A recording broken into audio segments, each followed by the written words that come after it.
네, 더불어민주당이 국회 본회의에서 상설특검 개정안을 통과시켰다는 소식 조금 전해드렸는데 이 본회의에서 국민의힘과 치열한 논쟁을 벌이고 있습니다. 이와 관련된 이야기를 서정욱, 장현주 두 변호사와 함께 이야기 나눠봅니다. 안녕하십니까? 예, 안녕하세요.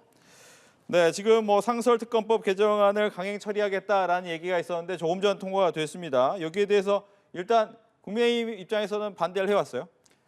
지금 이제 그 법치라는 게 법이 있으면 그 법에 따라 모든 사건이 규율돼야 되는데 네. 어떤 특정인을 위해서 이게 법을 자꾸 뜯어고치면요. 이게 말이 됩니까? 지금 김건희에서 특검을 하기 위해서 규칙이라는 법을 지금 이게 뜯어고친 거 아닙니까? 지금 상설특검의 7명 중에 여야가 2명 하면요. 네. 3명이 또 객관적인 중립적인 분이 있어요. 변협 회장이라든지 3분이 결정하잖아요. 그렇죠. 근데 지금처럼 해버리면 민주당이 야권이 4명을 하는 거예요. 그러면 이게 나머지 3분은 허수아비입니까? 그냥 민주당 마음대로 하겠다는 거예요. 4명이 다 야권이 되는 거예요. 우리가 이 상설특검법 만들 때 이거 생각 다 했잖아요. 네. 대통령이나 대통령 가족 연루된 특검이 제일 많을 거 아닙니까? 그때도 여야는 2명씩 하고 그다음에 3명의 중립적인 분이 해라. 이래가 법을 만들었는데 갑자기 분리하니까 법을 뜯어고쳐버린 거예요. 이런 식으로 이게 자꾸 특정 사건을 위해서 법을 뜯어고치면 안 된다. 이게 위인설법 이런 거는 이게 완전히 법치에 반하는 겁니다. 네, 이렇게 이제 구성할 때 보통 이제 견제와 균형 때문에 이런 생각을 가지고 만들게 되는 것이 일반적인 법인데 그 부분을 고치는 게 과연 맞느냐라는 지적이에요. 특수한 상황이 있다고 생각합니다. 대통령께서 관련된 특히 김건희 여사에 대한 특검법을 벌써 3번이나 거부를 하셨고요. 사실 이 거부권 행사가 헌법상 보장되어 있다라고는 하더라도 대통령의 배우자인 김건희 여사에 관련된 의혹에 대해서 그 특검법을 거부하신 것 이해 충돌이 아니겠느냐라는 얘기들은 계속해서 나오고 있는 상황입니다. 그렇기 때문에 이번 상설특검 규칙을 개정하는 부분 같은 경우에도 무조건 어떤 상황에서든 여당을 배제하겠다 이런 취지가 아니라요. 특수한 사정이 있는 것이죠. 대통령이나 또는 대통령 배우자라든지 대통령과 관련된 분들이 특검의 수사를 받게 될 때에는 여당에서 추천하는 것 자체가 이해 충돌에 빠질 염려가 있다라는 부분에 대해서는 계속된 논의가 있었고 특히 앞서서 있었던 박근혜 전 대통령의 국정농단과 관련된 특검 때도 마찬가지로 당시에 그 여당이 배제가 됐었던 그런 경우가 있었죠. 그렇기 때문에 그런 부분들을 생각한다라고 한다면 민주당이 자의적으로 이 규칙 개정만 뜯어고친다 이렇게 보기는 어려울 것 같고 지금 현재 상황에 특수한 상황에 맞추어서 상설특검법을 제대로 개정하고 있다 이렇게 봐야 될 것 같습니다. 네, 과거 이제 박근혜 전 대통령 사안처럼 특별한 경우이기 때문에 가능하다. 저는 특별한 게 뭐가 특별합니까? 대통령 친인척과 관계되는 거는 항상 있을 수 있는 거고요. 과거에도 그게 있은 거고요. 저는 이번에 대통령이 또 특별한 방법이 있습니다. 대책이. 아, 그렇습니까? 이게 예. 원래대로 하면 본회의 통과하면 바로 시행이지 않습니까? 그거는 이제 규칙이 그렇고요. 네. 임명을 누가 합니까? 아하. 임명을 누가 합니까? 대통령이 임명 안 하면 그만이에요. 임명 안 하면 이게 국회의장이 임명할 겁니까? 아니면 이게 자동으로 누가 임명된다는 규정이 개별 특검법에는 있어요. 대통령이 임명 안 하면 이게 어떻게 된다고. 아하. 근데 이 상설특검법에는 아무런 조항이 없습니다. 대통령이 원래 임명 하회한다고 돼 있죠. 네. 그런데 안 하는 게 한두 개입니까? 예를 들어 국회는요. 1년 전에 선거구 획정 하회한다고 강행 규정돼 있죠. 안 하잖아요. 예산도 그렇죠. 예, 사법부는요. 선거법을 633에 끝내야 된다. 강행 규정이다. 꼭 해야 된다. 해도 안 하잖아요. 이재명 대표 2년 2개월 걸렸잖아요. 그럼 이게 하회한다고 돼서 대통령이 해야 됩니까? 저는 대통령이 그냥 이걸 개무시하고 아니 그냥 임명 안 해버리면 된다. 이렇게 봅니다. 예, 결과적으로 이 본회의 통과하면 바로 시행되지만 예. 네, 앞부분에 대해서 약간 그 순화해 주셨어요. 네. 이 통과한다면 바로 시행이 되는 것이 맞는 건데 여기에 대해서 이제 그 특별 검사를 임명하지 않으면 된다. 예, 인사권은 대통령. 인사권은 결국 대통령이 있다. 저는 그렇게 간단한 문제라고 생각지는 않습니다. 일단 대통령의 거부권 행사가 앞서 말씀드린 것처럼 이해 충돌 아니냐, 그래서 이 재량권을 넘는 것 아니냐라는 이야기도 계속 나오는 것처럼 사실 상설특검법이 통과가 되고 그대로 시행이 되게 된다라고 한다면 당연히 대통령께서는 특별 검사를 임명할 그런 의무가 있다고 해석이 됩니다. 그런데 그것을 그저 법에 있는 것이지만 안 해도 된다라고 해석하시고 사실 임명을 해야 되는 의무를 해태하게 된다라고 한다면 사실 야당 입장에서도 큰 반발이 있겠지만 국민의 입장에서도 과연 법에 규정되어 있는 부분에 대한 의무를 지키지 않는 대통령에 대해서 아마 국민들이 어떤 말씀을 하시고 어떤 비판을 하게 되실지 그것을 과연 대통령실이 감내할 수 있을지 이런 부분은 좀 의문이 듭니다. 예. 또 한 가지가 이제 이 국회법 개정안도 통과가 됐습니다. 내용은 뭐였냐면 법정 기한 내 심사를 마치지 못하면 예산과 세입 부수안이 본회의에 자동으로 부의되는 이 제도가 있었는데 이 제도가 폐지가 됐단 말이에요. 국민의힘 입장에서는 왜 반대하는 겁니까? 지금 이제 이거는 자동 부의를 왜 폐지하는지를 저는 이해를 못 하겠어요. 왜 그러냐면 이게 예산하고 부수 법안은 이게 아주 절박하게 긴급하게 시행을 해야 되거든요. 어쩔 수 없이 해야 되니까. 예. 근데 이걸 아마 이게 심사를 못 해가게 했는데 네. 저는 오히려 민주당이 이렇게 밀어붙이는 이유를 모르겠어요. 원래 예산에 공백이 생기잖아요. 그렇죠. 따라서 이게 어떤 취지인지 오히려 그러니까 국민의힘이 굳이 이걸 개정할 이유가 없잖아요. 그래서 이제 국민의힘이 반대를 하는 건데 오히려 민주당이 왜 이렇게 해야 되는지 그걸 설명을 해야 될 것 같아요. 들어봐야 되겠습니다.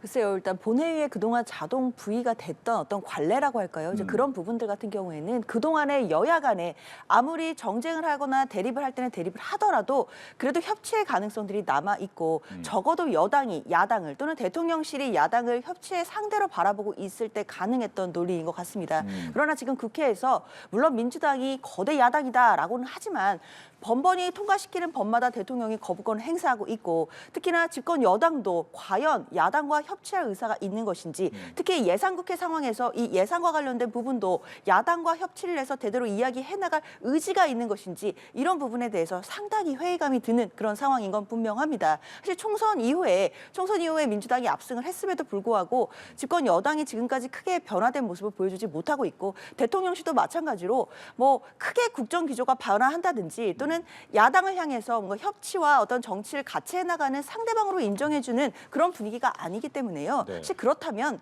야당으로서도 관련돼서 이런 예산안이라든지 이런 부분도 자동 부의시킬 것이 아니라 국회에서 따질 것은 따지고 제대로 협의를 한 후에 부의가 되는 것이 맞는 것 아니겠느냐 이런 것들이 깔려 있다고 봐야겠습니다. 이게 협치가 필요하다. 근데 또 한편으로 보면 결국 예산도 압박의 카드다. 지금요 우리 헌법의 정신은 예산은요 행정부가 이게 편성 권한이 있는 거예요. 국회는요 감액밖에 못합니다. 새로운 이게 비목을 설치하거나 할 수가 없어요. 네. 깎을 수만 있는 거예요. 근데 지금 보십시오. 지역화폐 예산을 이종가 통과시키게 하잖아요. 이재명 대표가 대통령입니까? 본인이 뭔데 이게 국회에서 마음대로 예산을 항목을 늘리고 합니까? 우리 헌법 정신을 보시라니까. 편성은 행정부가. 그다음에 국회는 깎는 것만 되는데 지금 그 지역화폐 있잖아요. 이런 걸 이게 2조를 그냥 늘려놨더라고요. 네. 이런 식으로 이게 예산 가지고 다수당의 행포를 부리면 안 됩니다. 이거 위헌이고. 그러니까 이제 협조가 안 되니까 아마 막으려고 정부를 마비시키려고 하는 의도로 보입니다 이게. 예.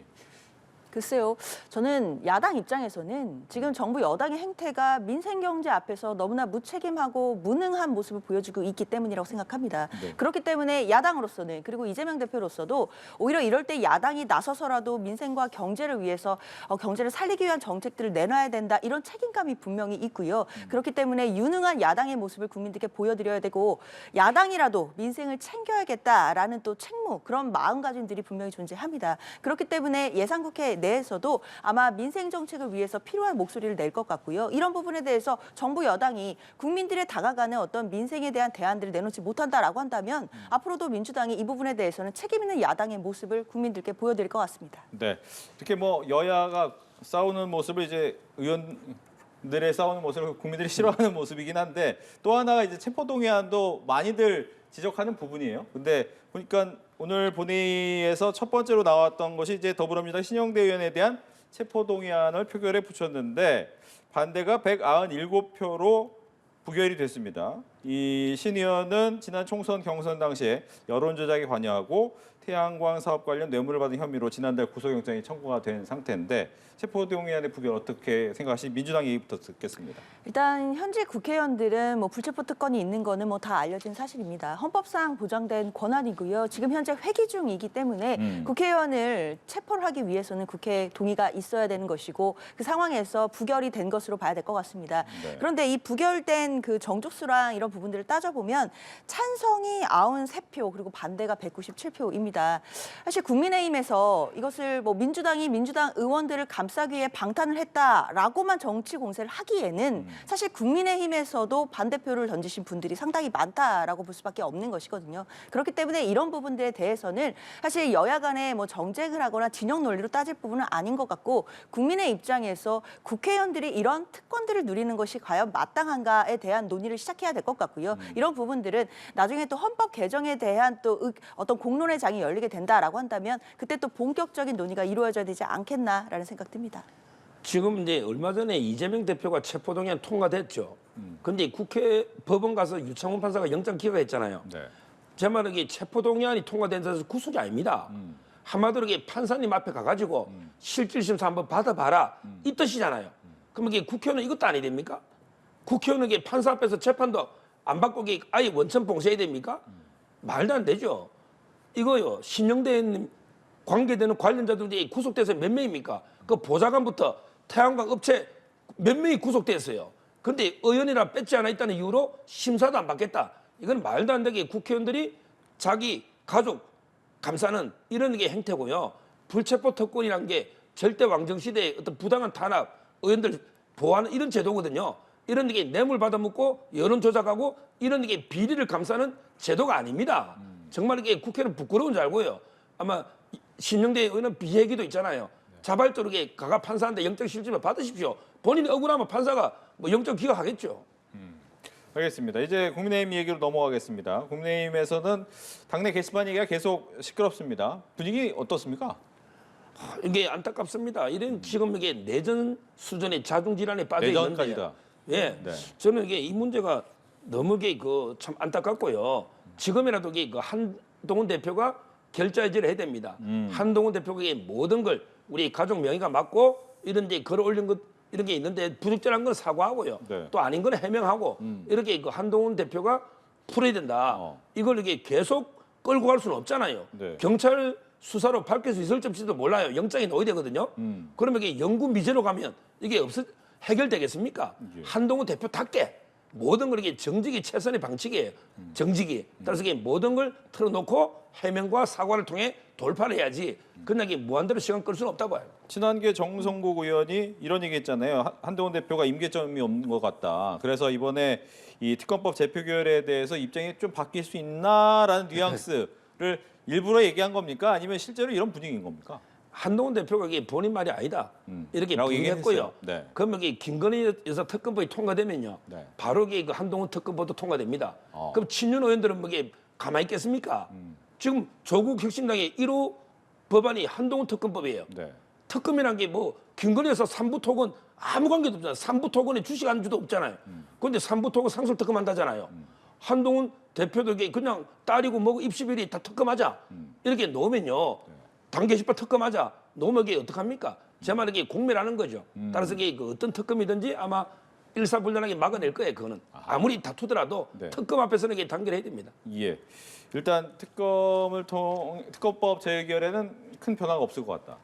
글쎄요, 이거는 좀 가봐야 알 것 같습니다. 지금 뭐 친한계와 친윤계가 뭐 내전이다라는 표현까지 주셨는데 그 정도로 밖에서 볼 때도 사실 큰 자중질환에 빠져 있는 모습이거든요. 국민들 보시기에는 사실 정부 여당이 집권 여당이 저럴 때인가 어쩌면 저렇게 한가하냐 이런 생각도 하실 수 있겠다라는 생각이 드는데요. 저는 한동훈 대표가 물론 본인이 한 말이 아니다, 뭐 임계점 관련된 이야기는 본인이 한 말이 아니다라고 얘기는 했지만 분명한 것은 김건희 여사 특검법에 대해서 재표결이 있을 때 그 부분을 지렛대 삼아서 본인의 어떤 이런 열세적인 모습이나 수세적인 모습들을 반전할 수 있는 기회로 삼을 수도 있다라고 생각할 수도 있을 것 같아요. 그렇다고 한다면 분명히 김건희 여사 특검법이 재표결이 왔을 때는 지금의 이 친한 친윤계의 분열 사태가 분명한 영향은 미칠 것으로 예상됩니다. 네. 민주당 얘기를 끝으로 해보겠습니다. 이재명 대표가 요즘에 외연을 좀 넓히고 있습니다. 이유가 어디 있습니까?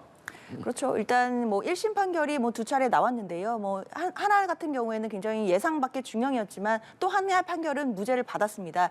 사실 1심 선고는 1심 선고이고 이재명 대표로서는 민주당의 야당 대표로서 본인이 해야 될 일이 분명히 있는 것이고 민주당으로서도 대표의 어떤 1심 선고와는 별도로 계속해서 추진해야 될 일들이 있습니다. 특히 뭐 김건희 여사에 대한 특검법이라든지 아니면 최혜병과 관련된 지금 국조를 추진하는 부분이라든지 여러 가지 국민들께서 궁금해하시는 부분에 대해서 진상도 조사 조사하고 밝혀내야 되는 책무가 있습니다.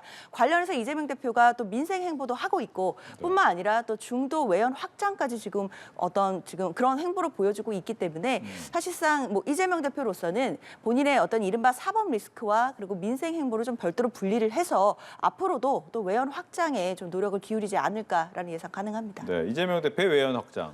아마 근데 그 위정 교사가 무죄가 나오니까 한숨 돌렸다 생각하고 또 이게 또 대통령 노름하고 있다 봐요. 대통령 노름하고 있다. 저는 이렇게 보고 있는데요. 중요한 게 오늘요. 대법원에서 백현동 로비스트 김인섭 씨가 5년이 확정됐어요. 네. 이 말은 이 백현동 4단계는 국토부의 협박 때문이 아니고 김인섭 씨의 로비 때문에 4단계 올려줬다. 이게 대법원에서 확정된 거예요. 이렇게 되면 이재명 대표의 공직선거법에 백현동 4단계 국토부 협박이다. 이 부분에 저는 항소심에서 희망이 없다 봐요. 그러면 이게 1심에 징역 1년에 집행유예 2년이죠. 항소심 빨리 끝나면 대법원은 희망이 더 없죠.